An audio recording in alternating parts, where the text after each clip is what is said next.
In this lesson, we're going to learn how to create a matinee sequence. So matinee is the interface that we use to create an animated cinematic. So to get started with this, let's go ahead and go up to the top, and you'll see in our toolbar we have matinee.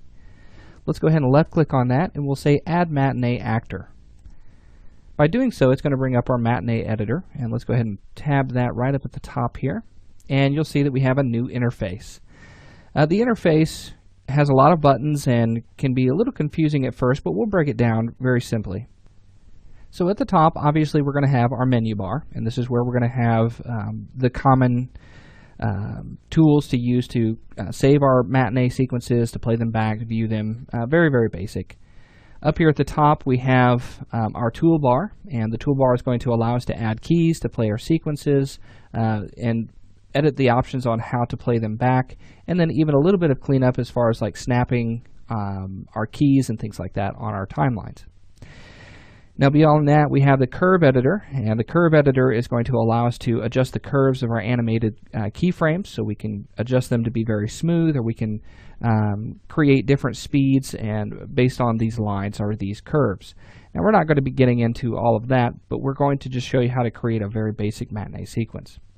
Now beyond that, we have our tracks. This is going to be really important. The track view allows us to see all the groups that we have in our scene on this matinee actor. It also allows us to set our groups. So what are we animating, and how is it going to animate? So what kind of track is it using? Is it using a movement track? Is it using a toggle track? Lots and lots of different ones, and they all have different capabilities and different uses. Now beyond that, we have our details panel. So if we have something selected, it's going to show us what that entails. Okay. All right. So let's go ahead and get started by learning how to create a group in our track view. To do this, we'll simply right-click, and you'll see that we get a list of different groups that we can create. We can create an empty group. This will allow us to animate any object in the scene based on what tracks that we use. In this case, we're just going to be animating a camera. So we're going to use a new camera group. By adding this in, we can give it a name, and I'm just going to call this camera 01 and hit enter. You'll notice that it creates a group, and it also creates two different tracks. We have a movement track and we have a field of view track. The movement track obviously is going to allow us to add keyframes to the movement of that camera. And then we also have the field of view, or FOV angle, and that's going to allow us to adjust the zoom of that camera, or the field of view of that camera. So let's go ahead and select our movement track, and let's create a keyframe.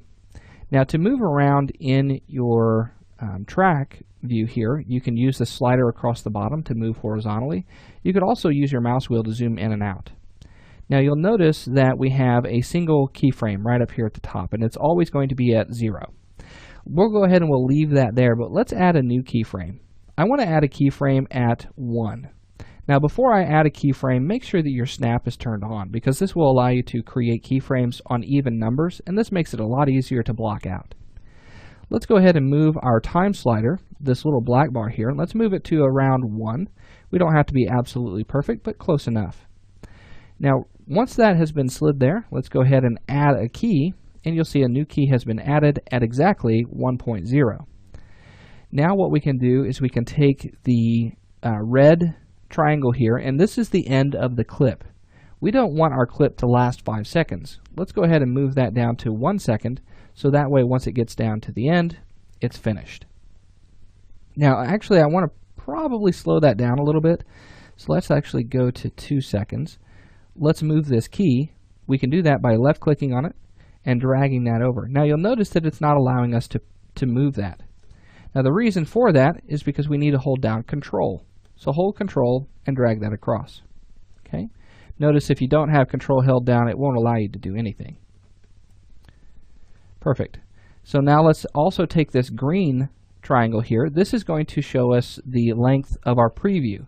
So whenever we hit play, it's going to go down to 1 second and then start over. It won't go to the end of the clip. So let's take our preview down to 2 seconds as well. Now what we want to do is we want to tell it what to do on this keyframe. So make sure that keyframe is selected, You'll notice that we have this key movement 1 is in red down here at the bottom, but now we need to add this movement to an object in our scene. So let's go back to our level, and you'll notice that an actor, a camera actor, has been created for us. So what we'll do at this point is go ahead and grab our move tool, and I'm going to just simply move it forward. Okay. Once I release that, notice this yellow line that comes out. This is going to show us that there is animation on this object. Let's also move the camera down. You'll notice that line changes, and let's move it over here to the left, maybe a little bit back. Okay. So you're going to notice here that our camera is going to kind of move to the side. Okay. So let's go ahead and preview this. To preview it, we'll go back to our matinee actor. I'm going to turn on loop, and then go back to my editor, and you'll see that camera movement. Okay, so you get a little bit of a preview of what that camera is looking like. And there we go. Now, if you want to adjust the path of that, you can add more keyframes. You could also use the curve editor to adjust that, but we're not going to get into that at this point. So now that we've learned how to or create a very basic camera movement, let's go ahead and move on into our next lesson, where we're going to talk about bringing all of this together. And so I want to create just kind of a mini project just to kind of solidify the concepts that we've learned. We've gone over the basics, and so let's create a scene. We'll talk about adding objects into our level. We'll talk about adding props, adding materials to those, situating those, doing a little bit of set dressing, and then we'll kind of finish it off with a camera animated sequence, and then we'll also talk about animating an object and just kind of put this in more of a project type form and really solidify these concepts. So we'll get started in that next.